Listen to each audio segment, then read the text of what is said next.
Guys, we have a really fun episode today. We are back with AJ Benza, the OG in gossip. AJ, thank you for joining us on Misunderstood. Thanks, sweetheart. You know what? Ever since you're the first person to call me the OG of gossip, and I love that expression. So I found, don't ask me how. I was at a garage sale and I found these blocks of letters some person was selling in Hollywood with the like a mirror surface. So I bought the O and I bought the G and I put them up above my bedroom door. OG. I love it. Yeah. And I find it hard to believe that I'm the first person to call you OG. I swear to God. Well, I guess you think I'm old. I don't know. No, I'm kidding. No, it's good. No, but the thing is I think there was a lot of jealousy that went on in your day and age. Oh, and yeah. Oh, my God. People would really want to have that as a coveted I love it. title. I love being called the OG, but no one ever called me that. You were the first to say it. I love it. I love it. All right. Well, I love that I coined it. So you did. You did. All right. AJ is here to talk to us about all things gossip. Right now, we are already a couple days into 2025. It's sort of panning out to be like a very scary year already. We got terrorist attacks, we have gun shootings, we have lawsuits, we have all sorts of drama. So we didn't slide into this year with this easy, peaceful, demure, attitude. What are your thoughts so far in the year? Well, look, 2024, and if I'm being really honest, the last 4 years to me were a complete crap show in America and Hollywood. So I'm not surprised that we're sliding into 2025. We slid into the new year with some problems because I think that's been par for the course. If you saw Joe Biden talk about the New Orleans bomber, it's like sending your grandfather up to make a speech at the wedding and he can barely talk. And I don't want to be an ageist, but he just doesn't need to speak anymore. And of course, we're going to find trouble before the year really kicks off. To me, 2025 doesn't kick off until Trump gets up on that inauguration stage and make his speech. Then I think we're really in 2025. Up until then, this is still Biden's country, unfortunately. Right. I hear what you're saying. Do you think that it's going to be an issue come January 20th? Meaning, do you think this handover is all of a sudden going to be a big bang and everything is going to get moving and people are going to start getting deported? I feel like there's a lot of anxiety that's heading into what January 20th is going to mean for everybody. I'll tell you, in my mind, I was the first person to battle Donald Trump 25 years ago. I know how he fights. I know what kind of man he is. I used to hate him. Now I love him. And I'm not surprised by any of this. I think this is the way it was going to go. And I do think that once he's here, he's going to kick off what he said he's going to do with the deportations, which are so needed, and other things. I just appreciate the way he takes hold of things and gets things done as quickly as he can. So I'm not nervous. I've been waiting since that night that they said Biden won. And I lost all my social media handles that night. They definitely were targeting people who were pro-Trump, and I was for a few years. Right. So no, I can't wait, and I'm glad. I think everything will happen as soon as that day when he sits up there, January 20th, and makes his statements. Yeah, and America is going to get right back on track. I think a lot of huge things are going to happen for the betterment of the world. It's interesting that you brought up Biden and his age, and this isn't about being ageist, as you just said, but yeah, it was a really terrible moment to see. Obviously, the president needed to come out and make a statement, so we expected that. It could have been taped. There could have been so many other ways to do it. It was terrible. Nobody could even listen to what he was saying because you were too busy sort of taking in a breath of oh my God, this could be his last moment. And it was really sad. Yeah. Are you worried at all? I mean, Donald Trump is not a young man. 4 years into this, he will be older than Biden, I think. So he's a completely different specimen than Joe Biden.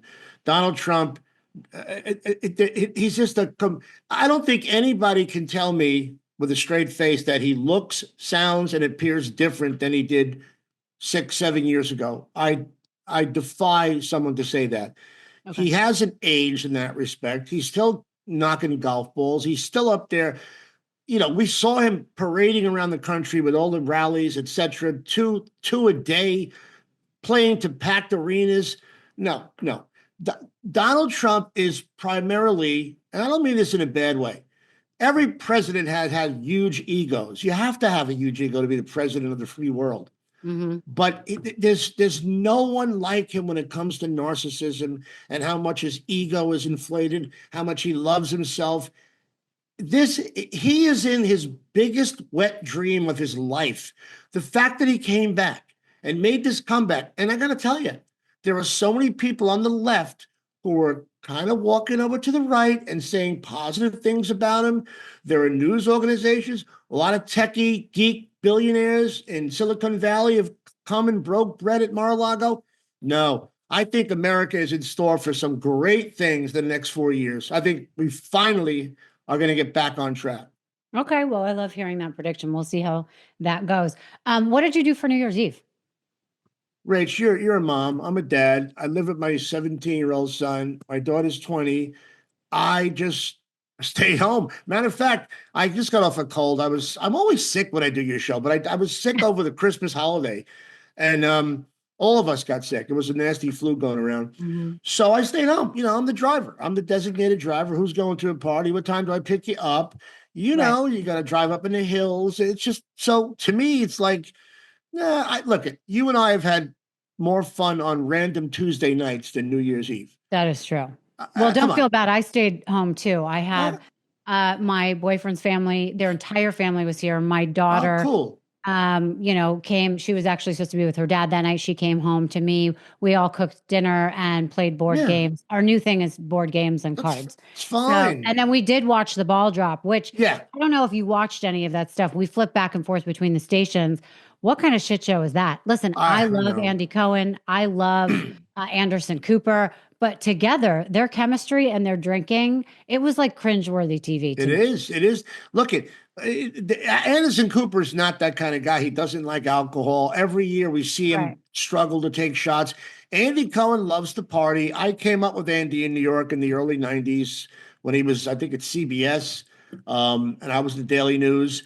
We had the same birthday. I know Andy for many years. He loves to have fun. And, it is cringeworthy. But the fact that CNN, Whitney Cummings coming on and making her jokes and really knocking the left and knocking CNN and knocking the media and knocking Biden, I was so happy with that. But how far has CNN fallen to just accept that on their program at that hour with probably the biggest viewership of the year? It shows you where they're at and what they think of themselves. They've just lost all credibility. Well, it was very strange. All the people they had on, I had to look up their names. I didn't know half of. I knew Whitney, but half the people, the artists, I had no idea who they were talking to. And then at the end, when they had Andy's trainer come on with no shirt, I just had to change the channel. I know. So and listen, I watched the East Coast feed, so by the time it was midnight on the West Coast, I was asleep for 90 minutes already, or napping until I had to get up. But no, I saw the ball drop. I watched CNN. I can't watch Ryan Seacrest. I can't stand that generic bullshit fun on network TV. But I don't want to say the wrong thing, but it's a very clear New Year's Eve when Andy and Anderson hosted. I get a kick out of it, but I just feel like, I don't. It's true. I'm watching two gay guys have fun on New Year's Eve, and it's just not the way I've ever celebrated New Year's Eve with my friends and girlfriends. It's a different kind of scene. I like to check in on it, but I don't ever think I'm going to be highly entertained when I watch Anderson and Andy. It's cringeworthy TV every year. And look, Kathy Griffin's not even on anymore. She was actually better than all this crap, even though she went down a horrible road. Kathy Griffin was way better than this shit.